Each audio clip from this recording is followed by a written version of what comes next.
Hello and welcome to Hooting Mandrills. I'm Jeremy. I'm Sam, and it's Mystical Archives time, folks. Secrets of Strixhaven is almost here, and oh boy is it adding a lot of stuff that was not previously on Arena. There are also new cube packs, which add a few new cards, some of which are cool. They've been on Arena for about a week already, or they've been craftable for about a week already at the time of recording, but we'll run through them really quick. Fire Covenant is a cube all-star, basically like a Toxic Deluge, instant speed, 1 in Rakdos, and pay X life and deal X damage divided as you choose among any number of target creatures. Everything in Historic's really big right now, and it's going to be pretty hard to kill anything with this, and also, you know, life as a resource is tough, but Toxic Deluge is somewhat playable. This is somewhat playable, not... Are there still, like, energy-ish decks without Ajani running around? I've seen Guide of Souls and Ocelot Pride. I could certainly consider this in a sideboard of a hypothetical Rakdos deck that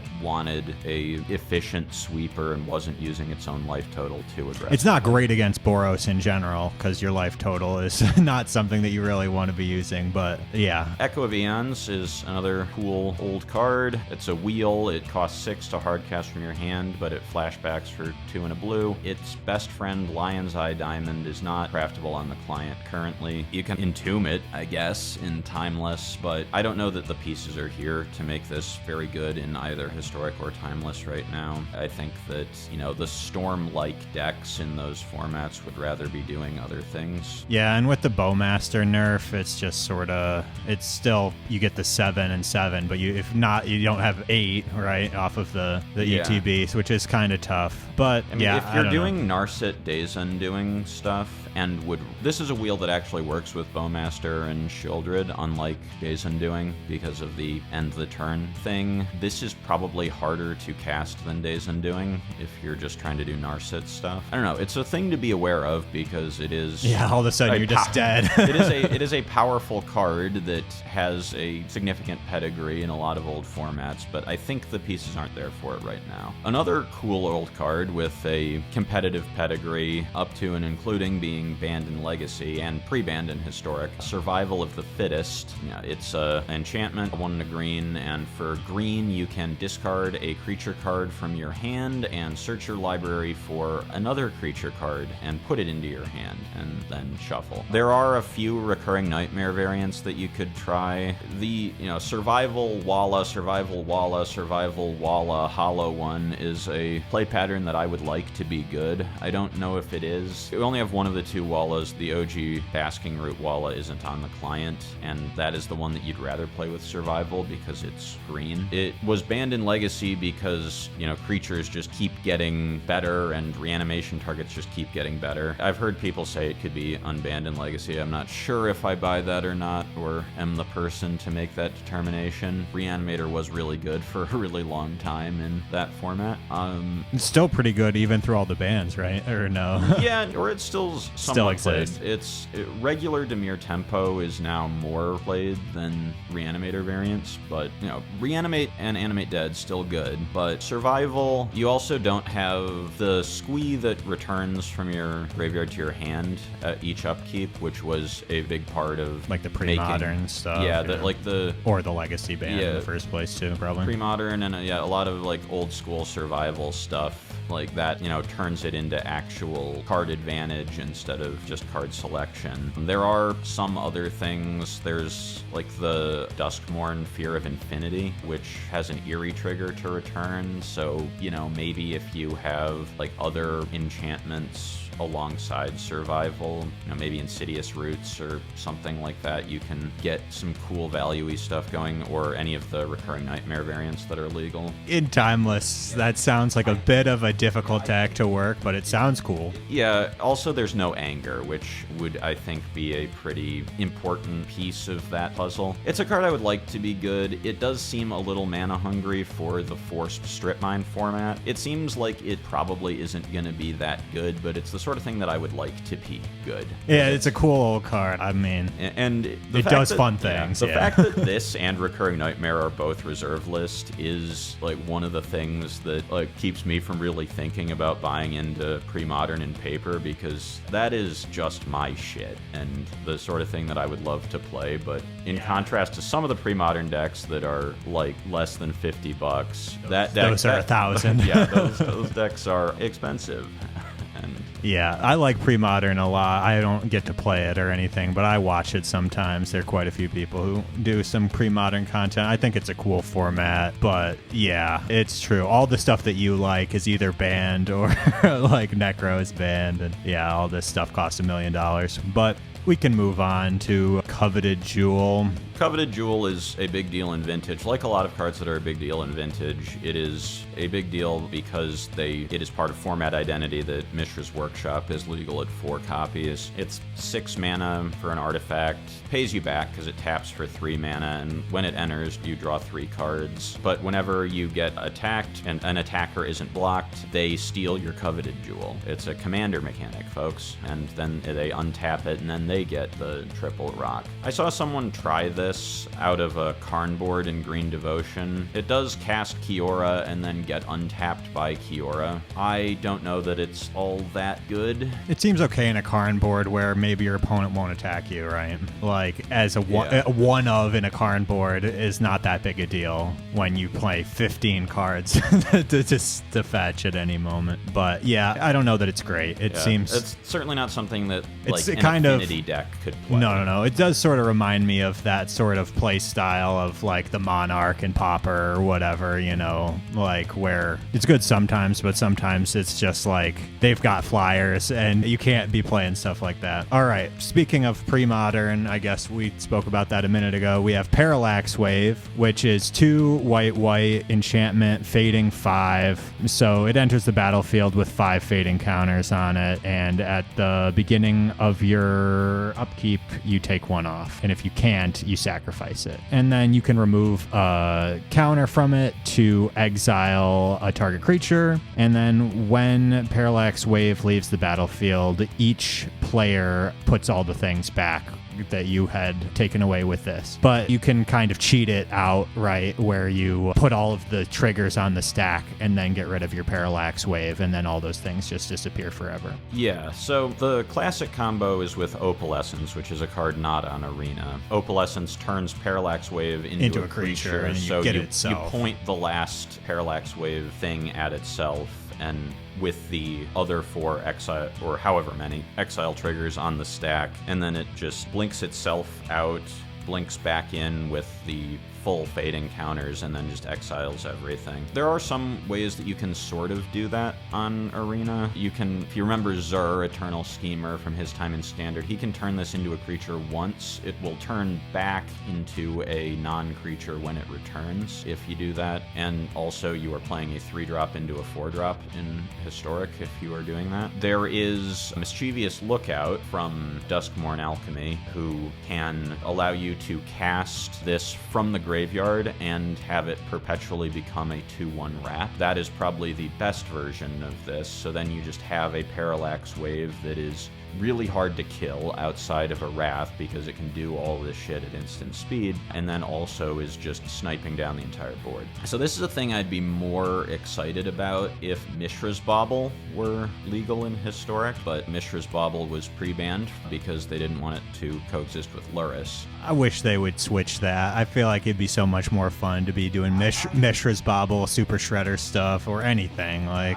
I agree that Historic would be more interesting as a Mishra's Bauble format than a Luris format. But they made their choice, so it is what it is. They made their choice, and they're not going to go back on it, or it's very unlikely that they'll go back on it. So that means that the floor for the Piss Rat is a lot lower and also covered in pee. But it's a cool card, and it's the sort of thing that is probably a little expensive and a little memey for actual Historic. Current old formats, but it's a cool thing to think about. out and could be a fun brew that you could win some games with. Yeah, I mean, I like the card. It's fun that we have it, so I'm cool with it. All right, I guess real quick, let's just talk about Library of Alexandria. Yes, so one of the most reserve list of all reserve list cards. Looking at $1,700. Yes, but that's only for paper printings, and because they didn't want to program Library of Lang, the user interface, they said, would have been really awful. They are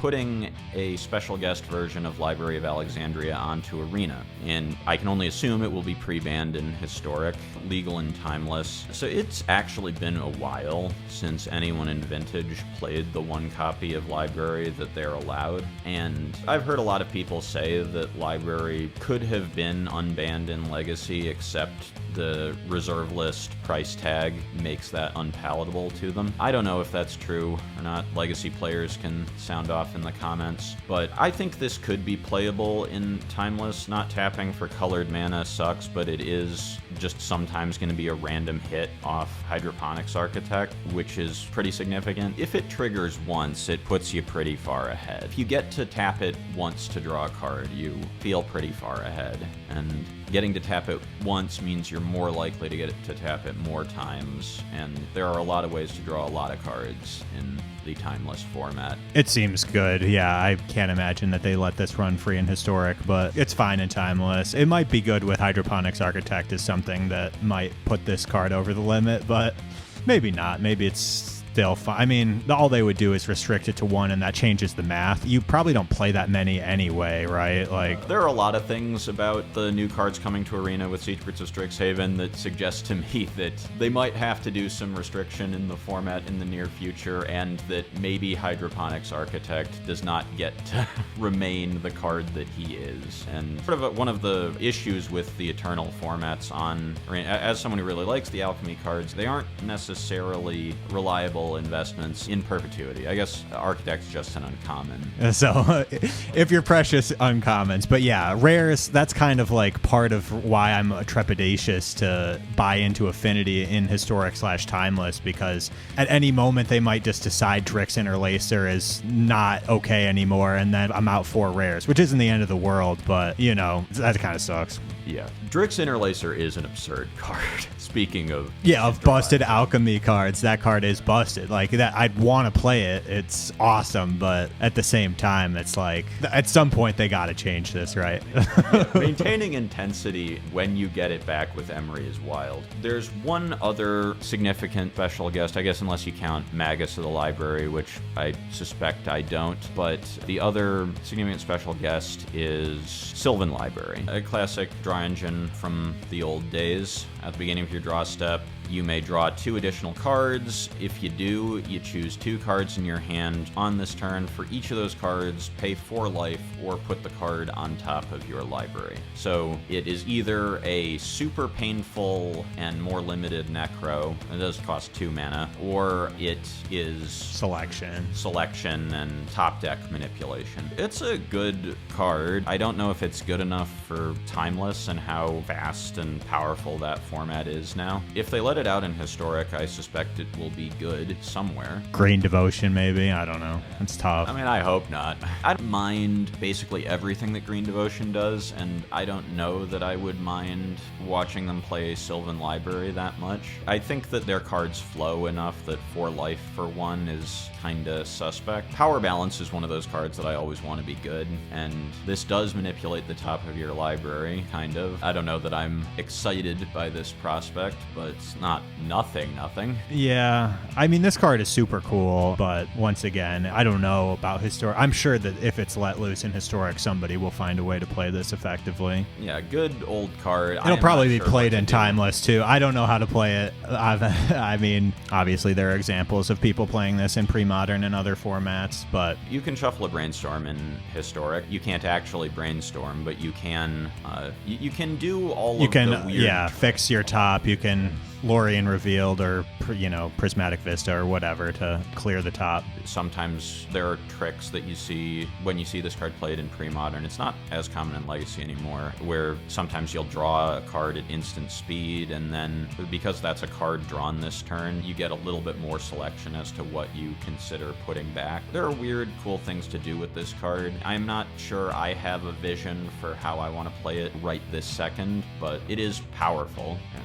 one to be aware of. For sure. Those are special guests. There are also a few commander cards. I am pretty sure the face commanders are coming to Arena. I don't think any of them are great in Historic. Some of them are sort of cool, though, which mostly means that they're just, brawl cards, as you would expect for, commander cards. But first one is Gorma the Gullet. This is the alternate or backup commander from the Witherbloom precon. So legendary Pest Frog, a 1/1 lifelinker for 3 mana. So far, so bad. Whenever another creature you control dies, you put a 1/1 counter on Gorma, and non-token creatures you control enter with an additional +1/+1 counter on them for each creature that died under your control this turn. So this is kind of cool with things that are actually good in Historic, Birthing Ritual or any of the Recurring Nightmare variants. If you can, do these death and life loops, then this thing is a pretty big lifelinker and makes your other stuff pretty big when it shows up.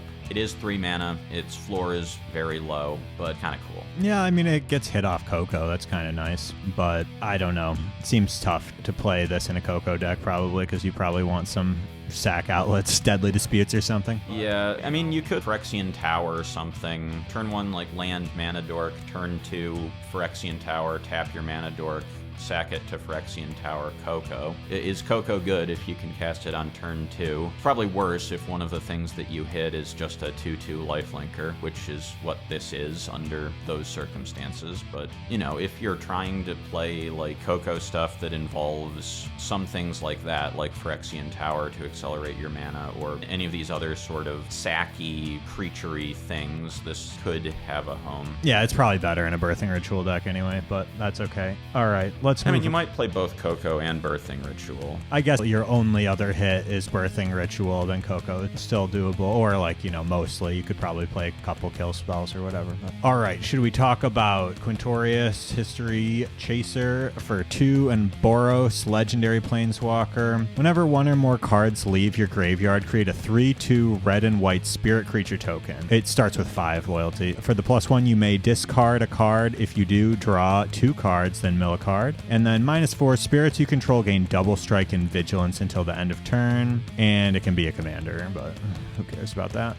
Yeah, and I really want to like this card. It's not the same colors as Insidious Roots. It's opposite colors of that. But. Yeah, it's an Insidious Roots in kind of opposite colors, and the fact that it's in opposite colors is sort of neat. It means that you can build around different things. And there are also some main set cards that also have this mechanic in Boros. Yeah, this one is a better payoff than everything that I've seen at time of recording from the main set for this Definitely. sort of effect. Another thing to like about this, in comparing it to Insidious Roots and in being able to build around, is it just cares about cards, not specifically creatures. So one thing that is interesting to me with this card is Currency Converter, which is a 1 mana artifact, so it would be more interesting if we had Urza's Saga craftable, which we don't yet. But when you discard a card, you may exile it. So you can just discard cards into the Currency Converter, just exile them one by one, make a lot of spirits that way. It also can loot, and it also can put cards that were exiled with it back into your graveyard to make treasures or zombies, depending on the card type. So I kind of like the idea of having a Currency Converter in play, playing Quintorius, plussing, discard a land, it exiles to the converter, makes a spirit, I tap the converter, put the land back in my graveyard, make a treasure, cast Faithless Looting, discard 2 more cards, they are exiled one by one into the converter, make 2 more spirits. That sounds fun. I mean, also, if it's an Insidious Roots deck, the plants tap for any color, right? So yeah, you can kind maybe of get away with 4 color roots.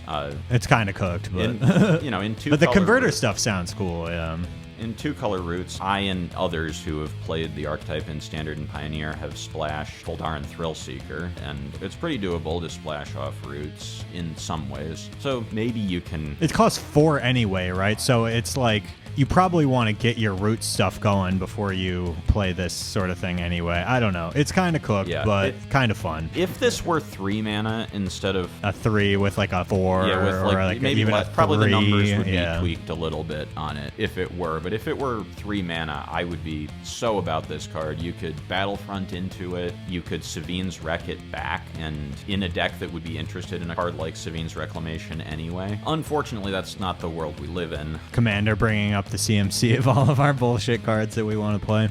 Everyone gets to play Soul Ring, and everyone is just ramping all the time, so it can be 4 mana. But at 4 mana, it's not necessarily unplayable, but it's tougher. It's tougher, and does not work with things that I would specifically be excited about playing with it at 3 mana. Yeah, alas. Still a cool card, though. All right, we have another Boros card named Excava, the Risen Pass for 2 in Boros. Legendary Spirit Horse, 3/3 Flying Haste. When Excava attacks, return up to 1 target artifact, creature, or non-aura enchantment card with mana value 3 or less from your graveyard to the battlefield with a finality counter on it. It's a 1/1 spirit creature with flying in addition to its other types. Yeah, so that's kind of cool. I mean, a little expensive, but it has haste itself, so it, like, at least it doesn't just reanimate and sit there. You can attack in the air with it when it comes down. Yeah, and because it can attack, it gets the trigger right away, usually. Yeah, it is expensive for Historic. It is, Lurrus non-compliant, which is always a little bit sketchy, and it's pretty bad with probably the best Boros card that draws you away from Lurrus and toward Gigantha, which is Flage. Because bring back Flage, it lightning helixes, which isn't nothing, but then it dies with a finality counter on it. So not exactly where you want your Flage. You're not getting your Flage back the way that you want to. So if that wins the game, that's nice, but you could just play a lightning helix in your deck if a lightning helix would win you the game. It does get you back a lot of other things that are not always as easy to get back as creatures. It's also bad with Barrogoyf, which is another sort of 3-drop that you would otherwise be excited about, because if it's a 1/1 Barrogoyf is a lot less scary, even if it flies, than, a 5/6 Barrogoyf. But so I don't really know what to do with this. It costs a lot of mana, but it's an effect that it's okay. Yeah, it's not very good. You might look at and consider building around in maybe a constructed format and not just Brawl. And the last of the commanders that I think is sort of interesting is Primo the Unbounded.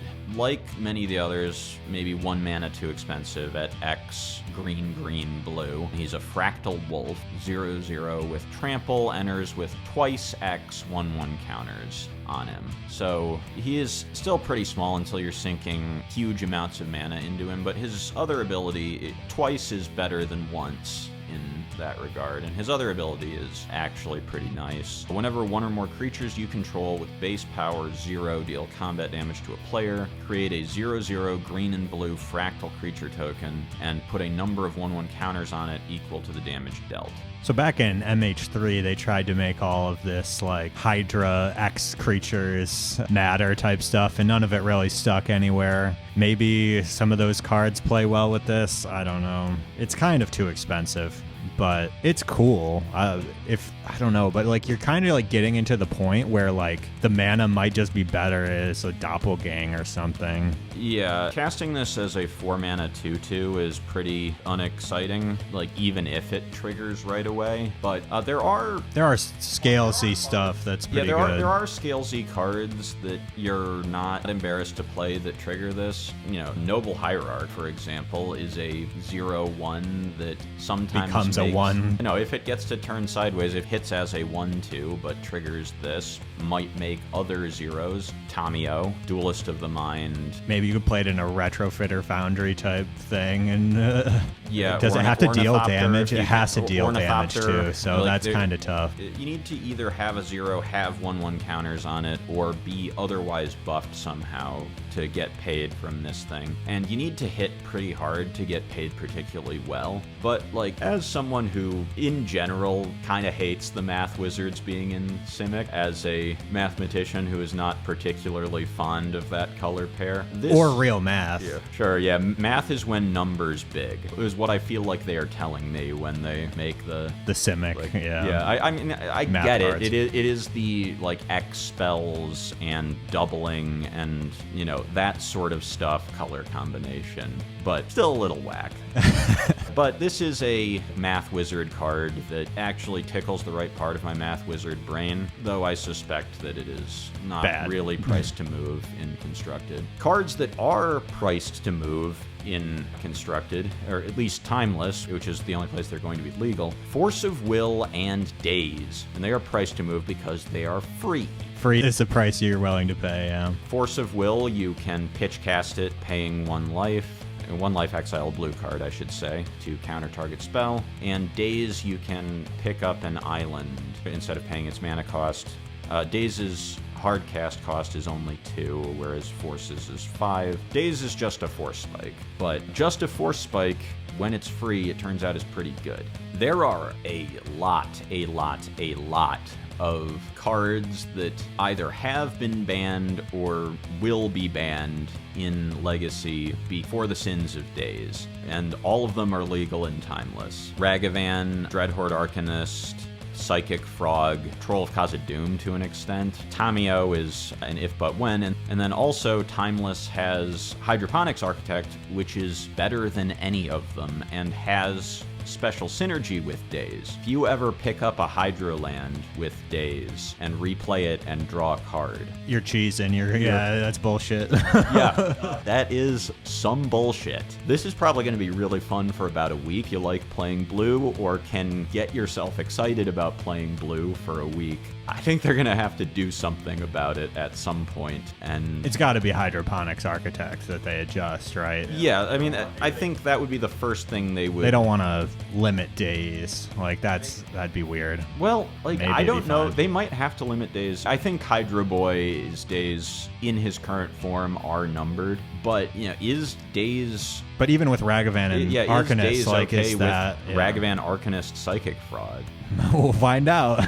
Like, it wasn't in Legacy. And while Timeless has some things, it's sort of on a similar, like, power level to Legacy, right? So, Timeless is in many ways more powerful than Legacy, but in some ways not with the fast like mana and mostly stuff. because there's stuff that is banned in Legacy that is legal in Timeless. Right. And now those things get to be backed up by Daze Force of Will. You know, there are things that are, you know, Necro is still legal at 1, etc., but the fast mana in general, as you say, is still a little better in Legacy. Right. It's hard to be like, this is better, this is worse. It's just kind of different, right? But they're both very powerful in a similar way. Yeah, energy does tend to be good against quote-unquote fair blue decks.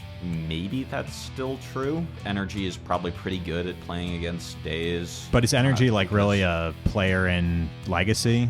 Energy is now one of the more played decks in Legacy. Oh, cool. It's sort of like, its results have gone down a little bit since it's become more respected and people in Legacy have started playing real sweepers again, but it does tend to be pretty good at munching up like Force of Will decks because all their cards are so efficient and there usually isn't just a pinch point where tagging one specific one like brings the whole thing down. Sort of the same reason why Energy is good against Grief. So is Cantripping, is it now Timeless's #1 deck?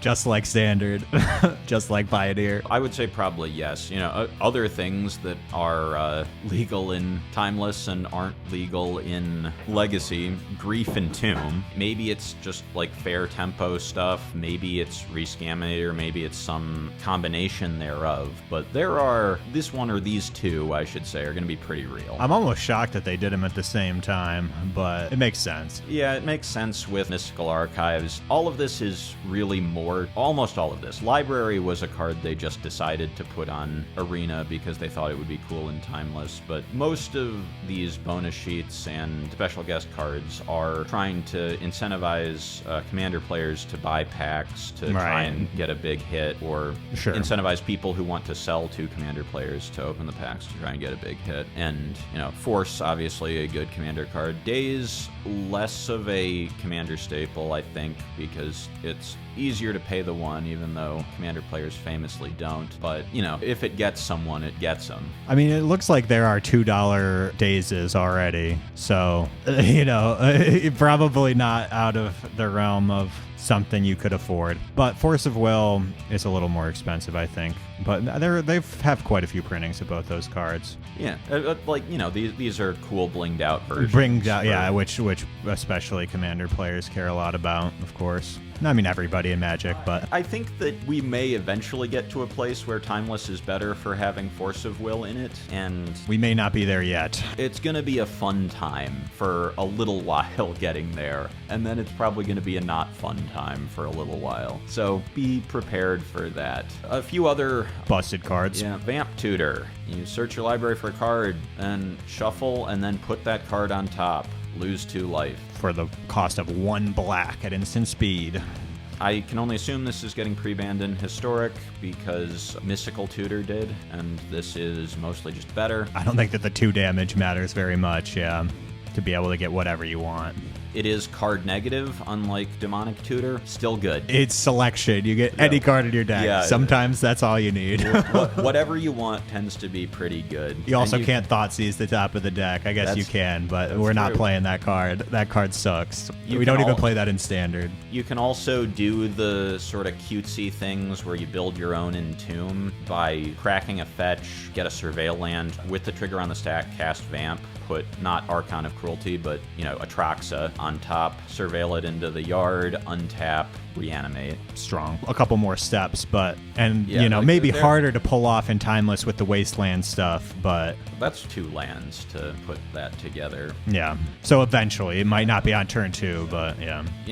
Reanimate being one of the powerful black combo things to be doing. You can also kind of do, I guess you can't really do it off a Dark Ritual with a Surveil land, or I guess it is still 2 lands is what I'm saying, even if you have access to Dark Ritual, although Dark Ritual lets you do it all at once. But yeah, it is a powerful card for any sort of black combo. Has some specific tricks like that for things like Reanimate, which is a prominent black combo deck. You also may want your Reanimate, right? You may have something in the yard and just need to find the Reanimate. I don't know. There's plenty of decks that this is good in. I mean, any deck that's black. You could find your 1 Necropotence in your deck. If you have your 1 Necropotence, you can find the thing that you really want to Necro into. Yeah. Assuming it's worth 3 life and not just 1 to you. And yeah, it's good. It's powerful.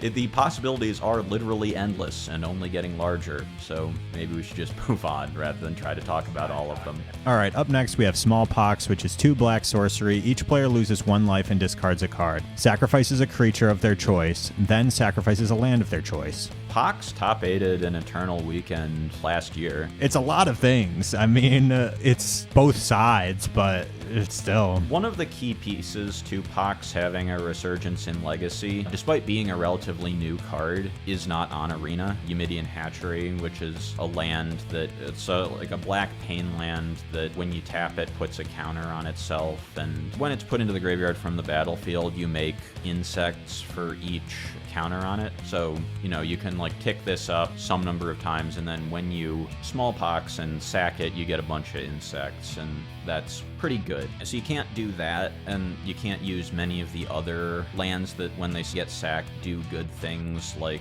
Flagstones, also not on Arena. So there are fewer pieces in some ways to make Smallpox good, but it is a powerful effect. Yeah, it seems good. Especially if you're building around it and whatnot. Obviously, it's not just like a auto include in any deck, but it's powerful.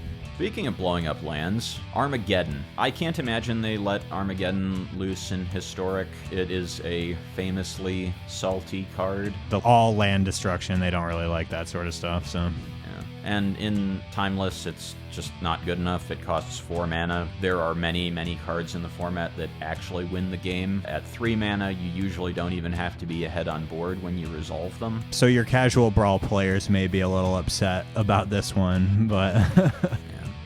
Not much else to say. You know, it's an all-star in pre-modern. There are indestructible lands and cool things you can do with it, but the only constructed format where I expect it to be legal, I don't expect it to be very good. Cards that I do expect to be good in whichever formats they're allowed in are Jeska's Will and Pyretic Ritual. These are the sorts of things that tend to get pre-banned in Historic, but maybe there's a critical mass of rituals for like Timeless Ruby Storm now. They're printing another one into the new set, I think.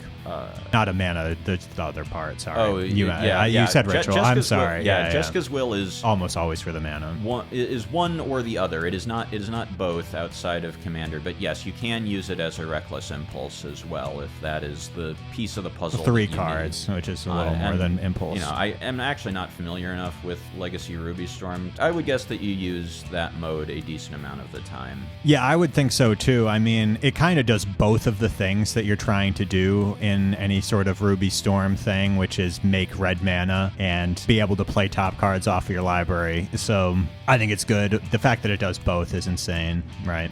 So, really cool one. Pyretic Ritual is a instant for 1 and a red that adds 3 red to your mana pool. So, you know, we have Seething Song. We do not yet have Rite of Flame, but Soot. But like we say, Flame is probably not where I'm trying to be playing Ruby Storm. Like we say, if you have to jump through one hoop, it's too much. And I will be saying that when we get to the regular set proper on every single card, that one hoop is too much. But yeah, really cool Ruby Storm stuff. Is the last printing Pauper, is this going to be Historic Pauper legal? I think it might be. So we still have the no mana reducers in Historic Pauper, so it's really kind of hard. Electromancer's on it. Oh, is it at common? I think Electromancer's at common. I think the other one, the green one, the familiar, an Archamancer, is also at common. I think. There are. Oh, so maybe Ruby Storm is sick right now. I mean, at least in the Discord we're on for Historic Pauper, you don't need the Rite of Flames because Refurbished Familiar is banned. So yeah, maybe Ruby Storm's possible. A Ruby Storm is such a cool deck in Pauper, but lots of good cards for it. So that's awesome. All right, should we talk about Culling the Weak? Sure. Culling the Weak, 1 black. As an additional cost, sacrifice a creature, add black. So this is another one that I would guess is Historic banned, pre-banned. Historic pre-banned. Sacrifice is legal in Historic. This is better than Sacrifice, except in the specific way that this will usually get played in Timeless, which is converting an evoked Grief into 4 mana, where it is just 4 more copies of Sacrifice. That's kind of crazy, though, right? Like, that's really powerful. Yeah, Grief Sacrifice is a key piece of the combo Necro decks. You get to Necro, plus you could Dark Ritual and another card if you have it all. I mean, that's the nuts, but you know. Mana, Grief, pitch card, Culling the Weak or Sacrifice, Necro. 2 more cards might do something with 1 black mana. It's, not insane to think that they would. And you're happy to spend the cards because you just got to turn 1 Necro. But yeah, this card's powerful. It is actually significantly better than Sacrifice. A lot of the Necro decks don't play Bowmasters, but if you are in a deck that is not so far gone that it's completely uninterested in a card like Orcish Bowmasters, you can sack an army token and get 4 mana. That's strong. 4 mana is worth more than an army token. I would say that's true. I mean, yeah, maybe not a gigantic one that's ready to end the game, but yeah, in most cases, yeah. Yeah, so not being tied to mana value like Sacrifice is a big deal. But that is the primary way that I see this card being played, is that you now get to play a lot more redundancy of that play pattern of Grief, sack it, make mana to cast a Necro or a Ring or some other the fact that it plays a Ring is pretty busto. Turn 1 Ring, not the best for the protection, but that draw engine is very powerful. I mean, obviously, you 5 Necro plus Rings. Yeah, you've got a lot of targets for this to be busted. Yeah, I don't know that you're actually playing, Ring is mostly not played in the Necro decks, but because of the life. is too... Well, like, it's just like... Doesn't matter. I don't know. Maybe you do want that redundancy now that you can play it on turn one, right?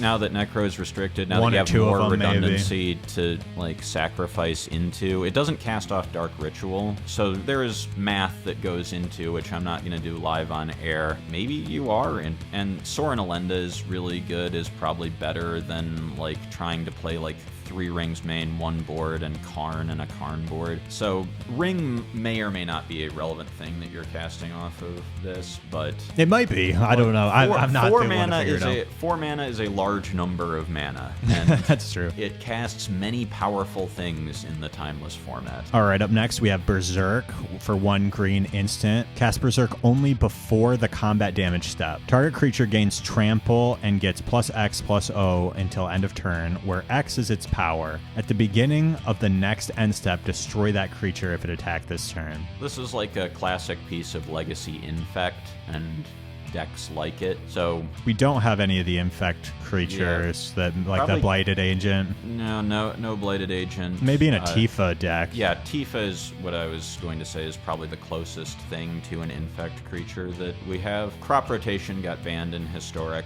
so it is harder to... Exploration is still legal in Historic. There are, some fetch lands in the format. There are various weird Harrows. Maybe Scythe Cat Cub. Yeah, Scythe Cat Cub, which also gets pretty big, and maybe there is enough to make some sort of landfall deck like that would want Berserk. I don't know that I have anything else off the top of my head that would want to cast Berserk, but it is a powerful effect for these sorts of strategies. It is... I mean, without Quarry Steel Cutter, in some kind of Gruul prowess seems unlikely. Well, Cutter it will eventually get unnerfed and isn't, so maybe... If they remember. Cutter, Slick Stretch, Sew Off stuff could be a thing. It doesn't help Minion of the Mighty trigger, which is another sort of Infect-like... One-shot type deck. All in, yeah. But yeah. It's a cool card. I like it. This is my shit. I love this card. I don't care. All right. Let's talk about Brainfreeze. So for 1 and a blue instant, target player puts the top 3 cards of his or her library into his or her graveyard storm. And yeah, so do you want to explain the Underworld Breach thing with this? Yeah, so basically, if you have an Underworld Breach in play, you can point Brainfreeze at yourself, and it will mill enough cards to keep fueling the breach for any subsequent castings of it. So as long as you have the mana to do the thing, which other cards in your deck likely will, you brain freeze yourself as much as you need to, and then once you've built up enough storm, you brain freeze your opponent and it mills them out. And then if you need to deep analysis them or something, to end the game. Yeah, I mean, cool card. Underworld is still free in Historic, right? It sure is. And we are recording this before any of the pre-bans are announced. So, maybe Brain Freeze will be pre-banned too much for Historic so that they can keep Breach. Breach legal. I don't know. Probably. But the main Underworld Breach deck is Lotus Field right now, which can usually just win without this when it's going off. I don't know how much easier this makes it. Probably easier by enough. Deck produces a lot of mana, and milling itself a bunch is pretty likely to find a Pour or a Hidden Strings. So, yeah, this card would definitely be played in Lotus Field, and would definitely make it faster and more consistent. And they just banned a card for making that deck faster and more consistent. So, yeah, I would not be surprised if they pre-banned this card. And if they don't, I would not be surprised if Lotus Field has a moment of... A season of being busted, being, there are a lot of things coming up in quick order, so nothing can stay a problem too long unless they make it. All right, let's talk about Glimpse of Nature. This has to be pre-banned in Historic, right? There's no way. It's banned in Modern. I suspect so. It seems like they did emergency change the text on Harden Bonds, which was basically a Glimpse of Nature as they had been planning to print it. So I assume they in part did that because they did not want Glimpse of Nature to be a thing you could do in Historic. Yeah, I mean, for 1 green to draw whenever you play a creature spell is pretty busto. So would make elves very, very good. which maybe they want to do. I don't know. They keep talking every single ban window. They're like, elves is playable. Don't forget about good old elves. So I don't know. Probably not. Does this do anything in Timeless? So the sort of combo elves decks that play Glimpse of Nature have been almost completely chased out of Legacy by Orcish Bowmasters. Yeah. Because you are just assembling a shooting gallery and then inviting them to shoot it. I do not, and it is a hard problem to solve without, warping your deck to try to solve it, and then you're not as good at doing the combo elves stuff. Yeah, it's a really good card, but it might be tricky to execute. If it should be banned in Historic, we think, probably, and then Timeless, it seems like a tough sell. But I'm sure some sicko will give it a try. Yeah, many people have an affinity for elves. Many people have the flame still burning for elves, and I'm only going to try to yuck your yum when I am playing against you in Timeless, because I am the man with the Orcish Bowmasters. Yeah. What is truth? We all have a deck that we wish we could play that just fucking sucks. But, all right. Up next is Ad Nauseum. We all have a deck we wish we could play that just fucking sucks. That's the title of this episode. No, but anyway. Ad Nauseum, 3 and 2 black, instant. Reveal the top card of your library and put that card into your hand. You lose life equal to its CMC. You may repeat this process any number of times. Yeah, so it's some of the pieces that traditionally go with Ad Nauseum in the decks that play it in Modern, which aren't very popular anymore, and Legacy. Sure, Ant is still on the fringes. Like Angel's Grace are not on the client. But it's a powerful effect. If you can Ad Naus from a reasonable life total, it is often possible to construct your deck in such a way that wins you the game. There's also less of the fast mana and things that go into, maybe more than in Modern, because you do have Chrome Mox. I would probably have to look at an Ad Naus deck in Modern or an Ant deck to see what is actually missing. But combo Storm Sickos, I suspect Ad Naus will do something in whichever formats it's allowed to run free. Seems likely. Yeah, I don't know. I've not really looked too much into how these Ad Naus decks actually work. Yeah, so sometimes they cast Angel's Grace, and that just allows them to not lose the game to destroying their entire life total. Mm-hmm. Sometimes they just, try to YOLO it from a high enough life total that they get to what they need without killing themselves. I mean, I'm sure most of the other cards are very cheap in this deck. A lot of it is just mana, which is a little trickier in Historic if this card is legal there. So you only have Chrome Mox and Mox Opal. Yeah, you only have the Amber in Historic, which is less likely to be on. Less likely to be useful, yeah. And no Lotus Petal or anything, and no Angel's Grace, as I said. So is Rogsai on Historic? Or Rog? Rog is not. There was a secret layer printing that didn't make it to Arena with Final Fantasy. Mm-hmm. I see. Because that's a legendary creature for 0. That's the only one I can think of. But yeah, cool card. Ad Nauseum's a cool card. Not for us to figure out whether this is going to break Historic. I don't think it's likely to break either Historic or Timeless, to be honest, just because of I expect it the to be other a little cards playable in at least Timeless. Yeah. And we'll see. It is certainly a powerful effect. Definitely. All right, last up, we have Living End, another powerful effect. So it's a 0-cost sorcery with suspend 3, 2 black. Each player removes all creature cards in his or her graveyard from the game, then sacrifices all creature he or she controls, then puts into play all the cards he or she removed this way. So you obviously are cheating on this card. You're cascading into it. We have Force of Negation in Historic, so that's something that's not allowed in Modern, but only one cascader. You can back up Violent Outburst with Force of Negation in an interaction that is banned in Modern for its use in decks like Living End. You don't have another cascader, no Shardless Agent, no Ardent Plea, none of the other 3-mana cascade spells, and you can't really reliably cascade from 4. Because you need the 3s. if you cascade into a Force of Negation off of a Bloodbraid Elf, that is kind of a disaster. And if you cascade into some of the other interaction that you play to stay alive until you Living End on turn 3, or that you might play. I actually don't know if Living End plays cards like Bone Crusher Giant or Brazen Borrower. I think actually they probably don't. Play cards like the Sky Turtle, which is just a bounce spell for 2 mana effectively and puts a Giant Idiot in the graveyard for Living End, and maybe that's just what they do anyway. You do risk running into cards that you really do want to play in Living End, like Formidable Speaker, like Force of Negation, and like Endurance. And so that probably means that you don't have the redundancy in your Cascade effect, but I think that Living End is still a thing that is probably worth exploring in Historic. A little rougher and timeless with just one.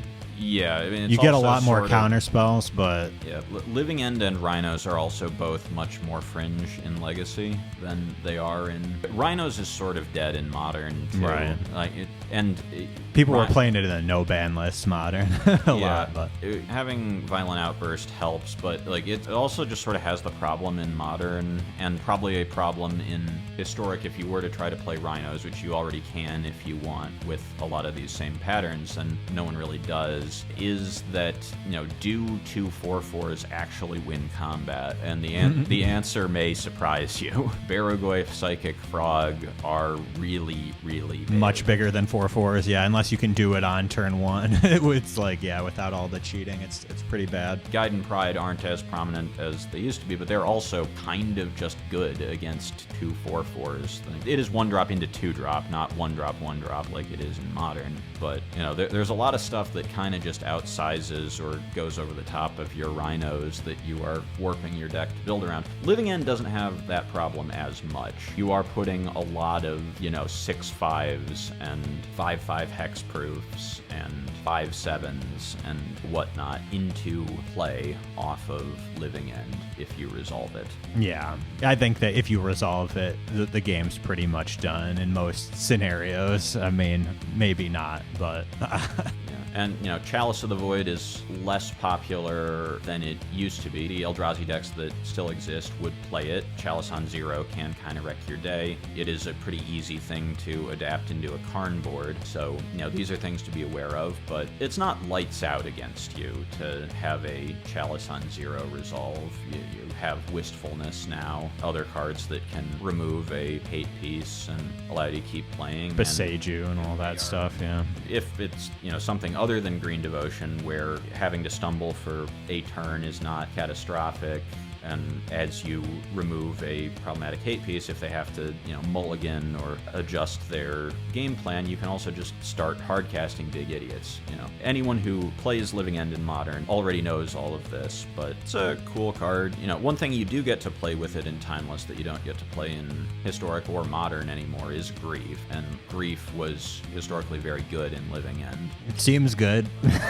Yeah, so there's stuff going on with this card. Kind of a cool thing to try if you like Graveyard Combo. Yeah, I mean, really cool. I like that one. Any last words before we wrap this one? I think that can be the living end of this podcast. So, slight addendum to the Mystical Archives. Angel's Grace actually is in them, so you can stop yourself from dying to your ad nauseam. You can also, I guess, use it to stifle the lose the game part of like Chance for Glory style cards, but usually it's an ad nauseam card. Then there's another one that's kind of a commander card, not usually a big player in 60 card constructed, but I am on a pod with one of Finn the Fangbearer's strongest soldiers, so Triumph of the Hordes. It's a 4-mana overrun, effectively. Till end of turn, creatures you control get +1/+1 and trample and infect. So this usually matters in Commander because you have 3 opponents with 120 life between them, so getting your creatures over to deal 30 infect around the table is a much more reasonable way to actually end the game. In Constructed, usually doesn't see any play anywhere.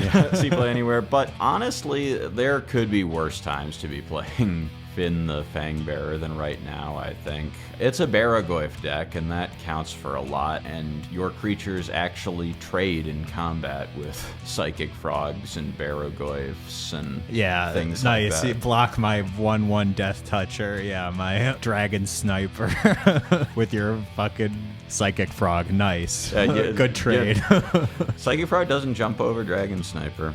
I like Triumph of the Hordes. I have a copy in real life from when I used to play very casual Commander hundreds of years ago. I like this card. Well, your real life copy is going down a little bit in value, but it's being printed at Mythic. It's an uncommon, I think, or something. I got in a pre-con. I don't think that I'm sweating the loss on my Triumph of the Hordes, but cool. I mean, I might try it. Baragoyf is cool, so that is a good reason to play Death Touch again. That's a good Death Touch creature. I don't know. It's cooked, but, you know, if anyone's going to try it, maybe it's me. Probably not. Like, comment, subscribe.